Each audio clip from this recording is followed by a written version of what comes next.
Wild is great. Really great, in fact. But when you compare it to the other games in the series, you'll notice it doesn't have a lot of permanent items. In Breath of the Wild, most of your standard items come from the Sheikah Slate, with the Paraglider and the Champion's abilities serving similar roles. After those items, though, most tools typically used as items in other games are reduced to breakable weapons, none of which are required to beat the game. Breath of the Wild's sequel may do things differently, returning more to Zelda form, so what are some items that would fit right in with the current engine and world? Let's go over 5 items I think might fit the bill. Many Zelda games have items that allow you to grip onto walls or objects, pulling yourself to them or them to you. Whether it be a claw shot, a hook shot, or a switch hook, these items have numerous uses in puzzles, transportation, or combat. Most of the games with such an item changed how it worked each time, so I expect that the sequel could continue this tradition. In addition, Pura mentions being able to make new items for Link if she had a little more funding. So, why not add a hookshot with a Sheikah technology twist?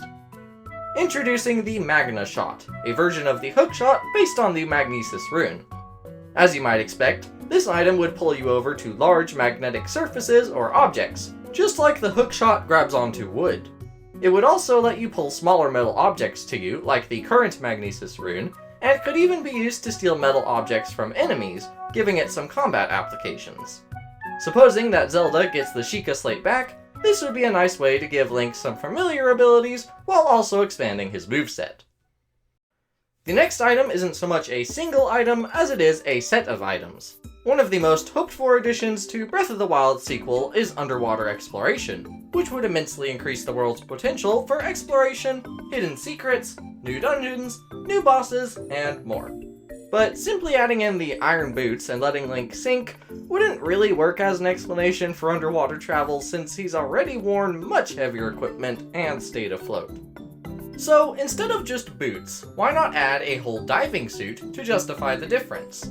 Yes, I know this idea was sort of explored with the Xenoblade Chronicles Salvager outfit, but that was obviously just a little cross-promotion. This would be the real deal, some kind of Zora or Sheikah designed gear for exploring the darkest depths of Hyrule. Besides those caves, of course. Since the Zelda team seems to really be reworking Breath of the Wild's world, I could see a diving suit coming to the sequel. Speaking of seeing, the next item could bring back a familiar concept from other games, but with a Sheikah tech twist. In fact, I think this very item may be hinted at on Pura's chalkboard, the Lens of Truth. In past Zelda games, this item allowed you to look through illusions and see invisible objects. Sometimes this lens would even reveal spirits, which could be useful depending on how the sequel goes. Since the Sheikah seem to have been involved with the lens's creation in the first place, I don't see why they couldn't make a new version out of Sheikah technology. It might even have additional features, like providing detailed information on creatures and objects, similar to the Hyrule Compendium. Again, if Link doesn't have the Sheikah Slate this time around, he'll need some new items to properly take on whatever Ganondorf has in store. Speaking of Ganondorf, that fellow happens to be a huge fan of fishing. Or fishing rods, at least. I really enjoy collecting resources in Breath of the Wild, but I've always felt like the current methods of fishing were a little...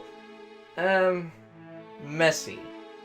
After all, taking a bath every time I want to get a couple fish ends up a little annoying sometimes, especially if an electric foe wanders my way. So why not add a fishing rod into the sequel? The biggest benefit of having a fishing rod would be not exposing yourself to enemy attacks anytime you wanted to catch a fish or two. Perhaps the fishing rod could even have some offensive capabilities as well, like hooking Octoroks right out of the water. And with the addition of some new fish, such as fireproof fish that dwell in lava, a fishing rod would quite nicely match Breath of the Wild's theme of going about a task in whatever way you like. Speaking of going about, remember the Biggoron's sword quest? Yes, that one. Well, Breath of the Wild had some good side quests, but a nice long trading quest with a powerful weapon at the end always has a strong sense of satisfaction to it. Personally, I think it would be an awesome challenge to take frog eyeballs all the way across the new Hyrule in order to get a powerful, unbreakable, two-handed sword. Being two-handed, it would also leave a reason to use other weapons too, mainly to have a shield. As for what the weapon itself would be, I have absolutely no idea. Maybe it could be a new weapon forged specifically for Link. Maybe it could be the Great Fairy's sword from Majora's Mask. Maybe it could even be Ganondorf's trident itself.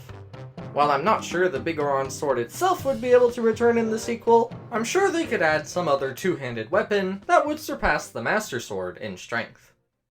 Speaking of cool stuff, don't forget to like and subscribe if you enjoyed the video. What items or features are you hoping to see in Breath of the Wild sequel? Let me know down in the comments. Thank you very much for watching, and I'll see you next time you're in the Legend Zone.